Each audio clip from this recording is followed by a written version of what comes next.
Hi, my name is Kristina Foltz, and I'm a student here at the University of Washington with the program on the environment. As part of my Capstone graduation project, I created this presentation titled Effective Transboundary Management in the Salish Sea, an evaluation of the US-Canada Joint Statement of Cooperation. As you can see in Figure 1, the Salish Sea refers to the three inland marine waters of Washington State and British Columbia, which includes the Strait of Juan de Fuca, the Georgia Basin, and the Puget Sound. This integrated marine ecosystem has been subject to substantial environmental degradation, all stemming from human activity. Because the ecosystem includes both US and Canadian territory, it's considered a transboundary region, requiring transboundary management mechanisms to properly address the ecosystem-wide environmental issues the Salish Sea faces. The Joint Statement of Cooperation, also known as the SOC, is one of such transboundary partnerships that was signed by the US and Canada in the year 2000 that dedicates both countries' resources to protecting and restoring the Salish Sea. The efficacy of similar environmental arrangements are rarely evaluated, however, which burdens the value and longevity of many regional programs.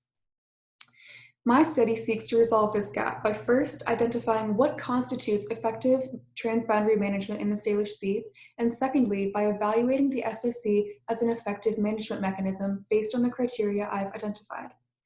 I was able to address these questions through an internship at EPA Region 10, where I conducted a literature review of scholarly publications and SOC-led conference sessions, in addition to documenting a detailed historical review of the SOC operations over the past 20 years.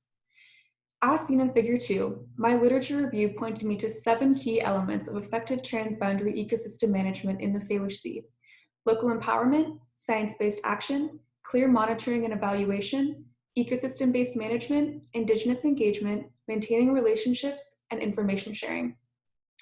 As seen in Figure 3, the historical review I conducted of the SOC revealed that it adequately and often impressively addresses 5 of the 7 key elements.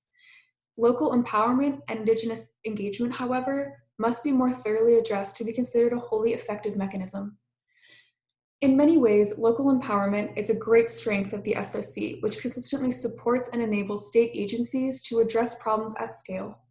In recent years, however, it has neglected to directly address and include local residents, communities, and non-governmental organizations.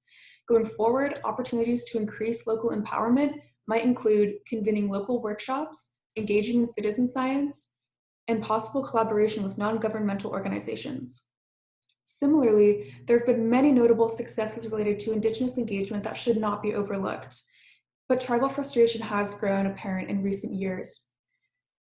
Opportunities to cultivate legitimate engagement might include funding travel support for tribal representatives, encouraging initiatives distinctly spearheaded by tribes and First Nations.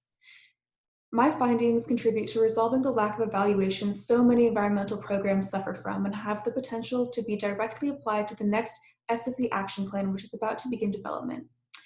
I'd like to acknowledge my UW faculty advisor, Tom Lachine, for his continued and thoughtful feedback and guidance, and my site supervisor at EPA, Lisa Chang, for being endlessly resourceful and supportive. And finally, for UW's program and on the environment for enabling students like me to achieve such fulfilling projects. If you'd like to follow up after the symposium, you can reach me at my Twitter handle @KristinaFoltz or at KristinaFoltz@hotmail.com. Thank you so much.